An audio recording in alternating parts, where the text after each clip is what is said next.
आप तमाम दोस्तों का बेहद शुक्रिया, आप यहाँ तशरीफ़ लाए। मैं honourable federal minister for interior Mohsin साहब का बहुत शुक्रगुज़ार हूँ कि वो आज यहाँ पर तशरीफ़ लाए और पूरा बलूचिस्तान की फ़िज़ा जो है वो गम में है, दुख में है। पूरे बलूचिस्तान के लोग दुखी हैं कि जिस तरीके से, जिस बर्बरियत के साथ मासूम लोगों को निशाना बनाया गया है। तो आज मोहसिन साहब आए, हमने यहाँ पर एक मीटिंग की है और मैं इनका शुक्रिया अदा करता हूँ कि जब जब बलूचिस्तान को ज़रूरत महसूस हुई है, जब जब मुझे कोई इशू हुआ है federal government related, one phone call away, I must give him this credit कि एक फ़ोन कॉल पे तशरीफ़ भी ले आते हैं। जैसे सेकंड टाइम तुर्बत में जब हमारे डीसी का वाक़या हुआ तो वहाँ तुर्बत भी तशरीफ़ ले गए और आज कोयटा भी आए हैं। बड़ी डिटेल लेंथ में डिस्कशन हुई है लॉ एंड ऑर्डर के हवाले से, फ्यूचर प्लान्स के हवाले से। ज़ाहिर है कुछ चीज़ें हैं जो मीडिया में शेयर नहीं की जा सकती हैं। तो मैं एक बार फिर मोहसिन साहब आपका शुक्रिया अदा करता हूँ, आप यहाँ तशरीफ़ लाए and it's up to you. बिस्मिल्लाहिर्रहमानिर्रहीम।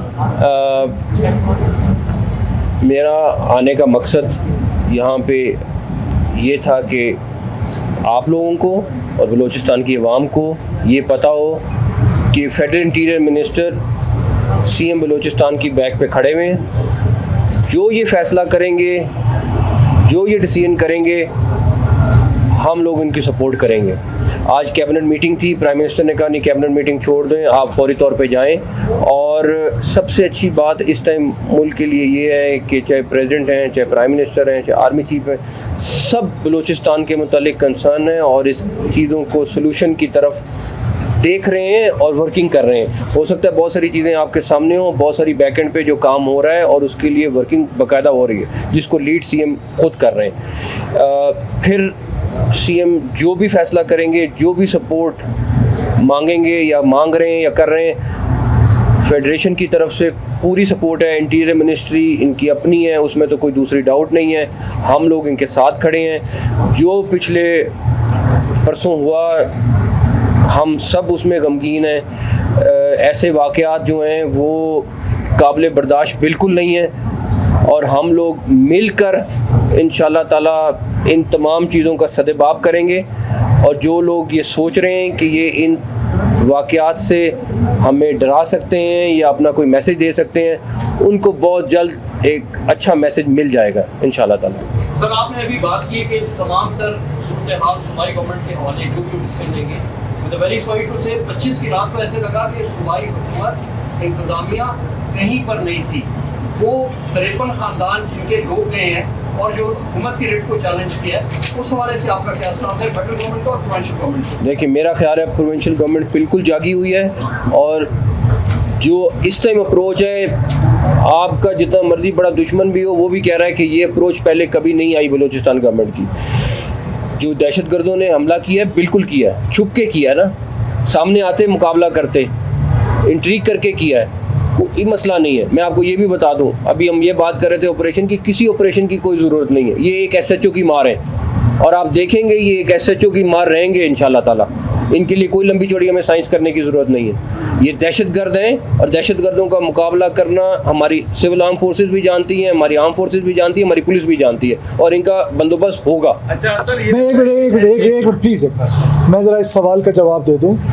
क्या हमारी फोर्सेस ने जब वो रेटिलिएट कर रहे थे, जब सड़क पे आए, ये जो कैप्टन साहब शहीद हुए हैं, ये तो रिस्पांस में शहीद हुए हैं। तो जब सुना कि वहाँ पर आके रोड पे ये दहशतगर्द आए तो ये रिस्पांस के लिए जा रहे थे तो अपनी जान गंवा दी ना।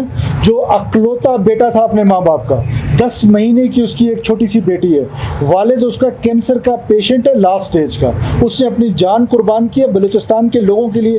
कैसे आप कह रहे हैं कि रिस्पांस नहीं था?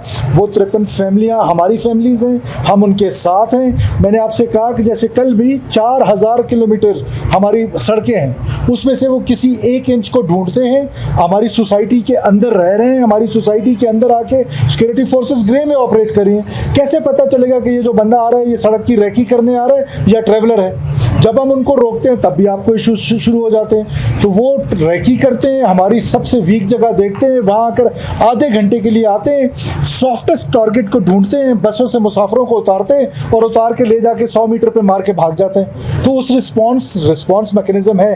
आज जिस वक्त मैं और आप बात करें, इस वक्त भी उनका पीछा किया जा रहा है। तो रिस्पॉन्स इज देयर। सूबाई हुकूमत हो, फेडरल हुकूमत हो, हमारी सिक्योरिटी फोर्सेज हैं, we will go against them at any cost and every cost. अच्छा मोहसिन साहब, ये बताएं, जो आप बातें कर रहे हैं हम पहले सुन चुके हैं, जबकि दहशतगर्द है या जो भी है वो नए तरीकों से सामने आ रहे हैं, इनको कंट्रोल क्यों नहीं किया जा रहा है? ऐसे वाक़यात पहले भी हो चुके और अगस्त के महीने में सबको पता है कि बलूचिस्तान में ऐसे वाक़यात हो चुके हैं पहले भी और होने के चांसेस भी थे, लेकिन उसके बावजूद जो है इनके लिए कोई भी ऐसा प्लान नहीं बनाया गया। वो आके पूरे बलूचिस्तान को उन्होंने यरगमाल बनाया और आप कह रहे हैं सिर्फ एक SHO की मार है। ये तो ऐसा लग रहा है कि डेड सीरीज बयान है। फैसले क्या हुए बलूचिस्तान में?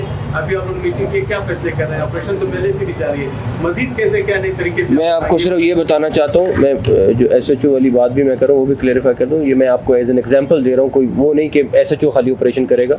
मुहावरतन मैंने आपको ये बात की है। दूसरी बात ये है कि सबसे इम्पोर्टेंट ये है कि वो क्या करते हैं, जो सीएम साहब ने अभी बोला, वो एक आधा किलोमीटर पिक कर लेंगे, आएंगे चुप करके हमला करेंगे और भाग जाएंगे। बलूचिस्तान सबसे बड़ा प्रोविंस है। आप जो मर्जी कह लें, जितनी मर्जी फोर्स लगा लें, आप चप्पे चप्पे पे नहीं कर सकते। हम अपनी चेक पोस्ट पे होंगे, अपने थाने में होंगे, अपने हेडक्वार्टर पे होंगे, बट हमें उन लोगों के पीछे जाना है जो ये पीछे प्लान कर रहे हैं, जो पीछे करवा रहे हैं और जो ये सारी की सारी स्ट्रेटेजी बना रहे हैं। आप अगले आने वाले दिनों में देखेंगे इंशाल्लाह ताला उन सब का बंदोबस्त होगा। थैंक यू, इंशाल्लाह। Thank you.